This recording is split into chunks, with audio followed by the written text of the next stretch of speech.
Shalom saudara-saudara yang terkasih dalam Tuhan. Shalom seluruh jemaat New Life di mana saja, di rumah-rumah. Selamat berjumpa kembali dalam ibadah pada sore hari ini. Pada sore hari ini saya ingin mengajak saudara dalam sebuah perenungan yang saya beri judul Siapakah Anda? Siapakah Anda sebenarnya? Saudara-saudara, mungkin situasi kehidupan yang berlangsung saat ini dalam kehidupan saudara, kesibukan, rutinitas sehari-hari mungkin membuat kita lupa, atau kita kadang-kadang tidak terlalu memperhatikan siapakah diri kita sebenarnya. Semua berjalan dengan begitu saja dengan rutin. Mari saya tarik saudara-saudara dalam persekutuan pada sore hari ini untuk merenungkan siapakah Anda sebenarnya. Mari kita buka 1 Korintus 7 ayat 23. 1 Korintus 7 ayat 23 mengatakan, kamu telah dibeli dan harganya telah lunas dibayar.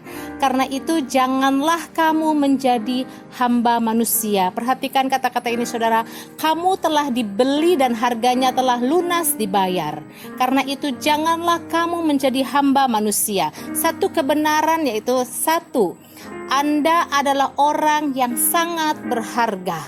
Jika emas dianggap barang berharga, itu karena nilainya tinggi, saudara-saudara. Dan emas yang nilainya tinggi dan barang berharga itu ada suratnya, ya. Kita pasti menyimpan suratnya untuk emas-emas kita. Jika tanah, rumah, dan semua aset dianggap barang berharga, maka tanah, rumah juga ada sertifikatnya, ada nilainya. Nah, saudara-saudara, Anda sebagai pribadi berharga di mata Tuhan. Salib adalah sertifikat bahwa hidupmu telah dibeli, lunas dibayar oleh darah Kristus. Artinya apa, saudara-saudara?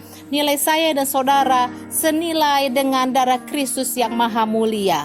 Nah, saudara-saudara, persoalannya berarti sekarang adalah seberapa tinggi dan seberapa besar saudara memberi nilai kepada Kristus Yesus yang telah menebus hidup kita dari dosa dan dari maut. Seberapa besar, saudara-saudara? Jika engkau sadar, jika kita sadar bahwa nilai darah Yesus, maka engkau akan sadar bahwa dirimu adalah orang yang sangat berharga. Kenapa ini penting? Kenapa saya ajak saudara dalam perenungan ini? Karena tanpa kesadaran akan nilai diri bahwa kita berharga, maka orang yang suka berbohong akan tetap berbohong walau mengaku dirinya sudah percaya Tuhan. Orang yang suka selingkuh akan tetap selingkuh. Walau orang Kristen, bahkan orang yang melayani Tuhan, bahkan yang menyebut dirinya hamba Tuhan, yang suka berdosa akan tetap melakukan dosa berulang-ulang. Kenapa, saudara-saudara? Ini penting. Karena nilainya dia tidak tahu bahwa dirinya berharga di mata Tuhan. Mari saya ulangi 1 Korintus 7:23. Kamu telah dibeli dan harganya telah lunas dibayar. Karena itu janganlah kamu menjadi hamba manusia. Mari kita bandingkan 1 Korintus 6 ayat 20. Sebab kamu telah dibeli dan harganya telah lunas dibayar. Karena itu muliakanlah Allah dengan tubuhmu. Kalau kita pelajari, saudara baca di rumah, perikop 1 Korintus 6 ayat 17 sampai 20 ini berbicara tentang peringatan kepada orang-orang yang masih hidup dalam dosa, khususnya dosa percabulan, perzinahan. Mari kita lihat 1 Korintus 6 ayat 17 sampai 20. Tetapi siapa yang mengikatkan dirinya pada Tuhan menjadi satu roh dengan Dia. Jauhkanlah dirimu dari percabulan. Setiap dosa lain yang dilakukan manusia terjadi di luar dirinya, tetapi orang yang melakukan percabulan berdosa terhadap dirinya sendiri. Ayat 19, atau tidak tahukah kamu bahwa tubuhmu adalah bait Roh Kudus yang diam di dalam kamu, Roh Kudus yang kamu peroleh dari Allah, dan bahwa kamu bukan milik kamu sendiri. Nah, ayat ke-20 ditutup dengan ini, saudara, nasihatnya.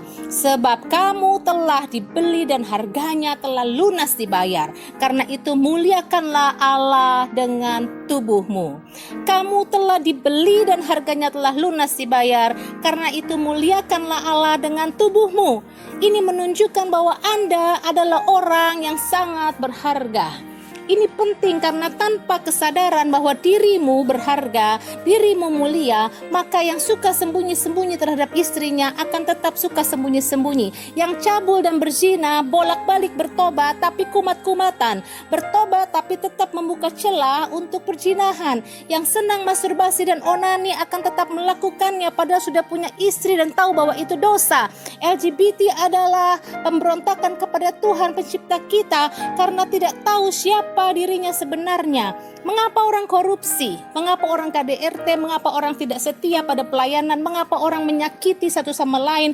Orang yang tetap melakukannya karena mereka belum sadar bahwa dirinya bernilai senilai darah Yesus Kristus. Kesadaran ini penting, saudara-saudara. Orang yang sadar dirinya bernilai, dirinya berharga senilai dari Yesus, tidak sebentar-sebentar kecewa karena kurang penghargaan. Jika engkau tidak dihargai di satu tempat, engkau merasa tidak dihargai, Anda akan pergi ke tempat lain, lalu di sana juga kurang penghargaan, Anda akan pergi lagi mencari tempat lain dengan alasan di sana saya tidak dihargai, di sana saya tidak dianggap. Saudara, engkau adalah orang berharga, maka engkau tidak memerlukan pengakuan dari manusia. Bukankah demikian, saudara? Yang percaya katakan amin, yang setuju katakan amin. Yang membuat nilai akan diri kita sendiri bukan lingkungan kita, bukan orang lain, tetapi Yesus Kristus dan diri kita sendiri. Jika Anda berharga di mata Tuhan, maka Anda pasti berharga di mata orang-orang yang mengasihi Anda dan yang Anda kasihi. Mazmur 116 ayat 15. Lihat ayat ini. Berharga di mata Tuhan kematian semua orang yang dikasihinya. Tidak penting bagaimana cara kita mati. Mati pun Alkitab mengatakan kita berharga, apalagi waktu kita hidup. Kematian orang yang mengasihinya berharga di mata Tuhan. Ingat saudara-saudara, kamu telah lunas dibayar. Itulah nilai dirimu. 1 Korintus 6 ayat 20. Sebab kamu telah dibeli dan harganya telah lunas dibayar. Karena itu muliakanlah Allah dengan tubuhmu. Jika Anda adalah sudah sah, adalah orang yang telah dibayar, orang yang telah dibeli dengan darah Yesus, maka tidak sinkron kalau Anda masih berputar-putar mencari penghargaan dari manusia. Jika nyawamu sudah sah ditebus oleh Kristus, maka tidak sinkron jika Anda masih hidup dalam dosa dan tidak mau taat sepenuhnya kepada firman Tuhan. Dan yang kedua, saudara-saudara, siapakah Anda? Anda adalah orang yang punya masa depan. Yeremia 29 ayat 11. Sebab aku ini mengetahui rancangan-rancangan apa yang ada padaku mengenai kamu, demikianlah firman Tuhan, yaitu rancangan damai sejahtera dan bukan rancangan kecelakaan, untuk memberikan kepadamu hari depan yang penuh harapan. IQ kamu rendah, maka masa depanmu suram. Itu dari iblis, saudara. Udah usia segini, kamu belum punya apa-apa. Masa tuamu payah, itu dari setan, saudara-saudara.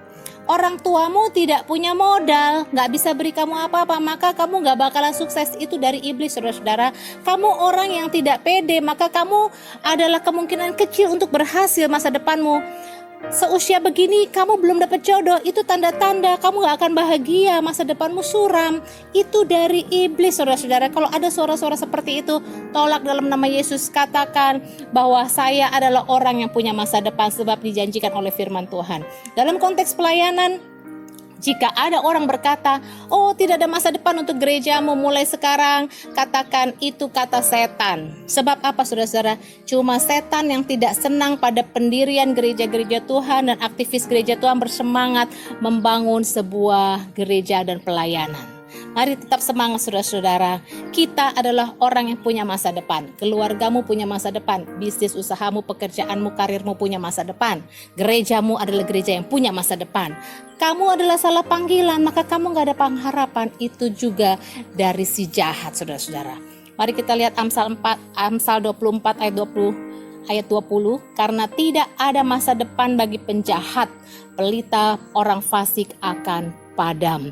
Alkitab mengatakan hanya orang jahat, saudara-saudara, yang tidak punya masa depan. Cuma orang jahat yang tidak punya masa depan. Lalu saudara berkata, orang jahat itu siapa? Siapa itu orang jahat? Nah, yang tadi kita sudah bahas, orang yang belum sadar nilai dirinya senilai darah Kristus, sehingga mereka masih berkutat muter-muter dalam lubang yang sama, dan jatuh dalam dosa yang sama, melakukan dosa yang sama, dan sibuk untuk mencari pengakuan dan pujian dari manusia. Saudara-saudara ingat, Anda dan saya siapa? Anda orang berharga di mata Tuhan. Dan yang kedua, Anda dan saya adalah orang yang punya masa depan. Amsal 23 ayat 17-18. Janganlah hatimu iri kepada orang-orang yang berdosa, tetapi takutlah akan Tuhan senantiasa. Karena masa depan sungguh ada dan harapanmu tidak akan hilang. Saudara-saudara, yang menjamin masa depanmu bukan orang tuamu. Yang menjamin masa depanmu bukan berapa modal yang kau punya hari ini. Yang menjamin masa depanmu bukan pendetamu. Yang menjamin masa depanmu bukan kekayaanmu. Tetapi saudara-saudara, firman Allah yang menjamin bahwa Allah punya rancangan masa depan yang penuh harapan dan rancangan damai sejahtera dalam hidupmu. Demikian firman Tuhan, saudara-saudara. Yang pertama, siapa Anda sebenarnya? Anda adalah orang yang berharga, senilai darah Yesus. Berharga di mata Tuhan, pasti Anda berharga di mata orang-orang yang Anda kasihi dan mengasihi Anda. Yang kedua, siapa Anda sebenarnya? Anda adalah orang yang punya masa depan, yang penuh harapan dan damai sejahtera. Kiranya firman Tuhan ini menjadi berkat, keyakinan buat kita semua menjalani tahun 2021. Tuhan Yesus memberkati.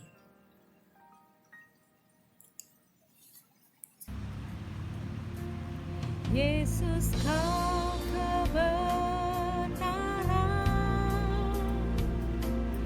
yang menyelamatkanku. Kau memberikanku hidup dan pengharapan.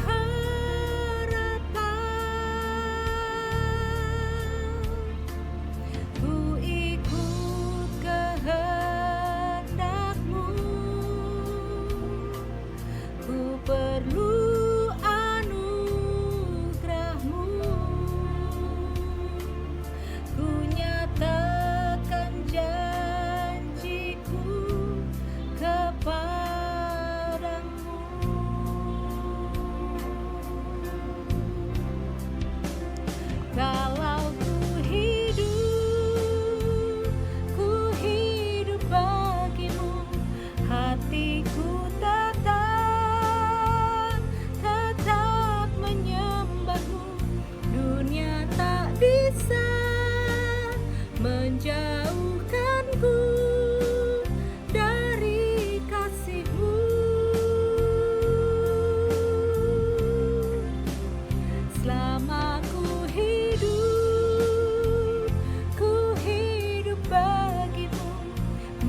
selamat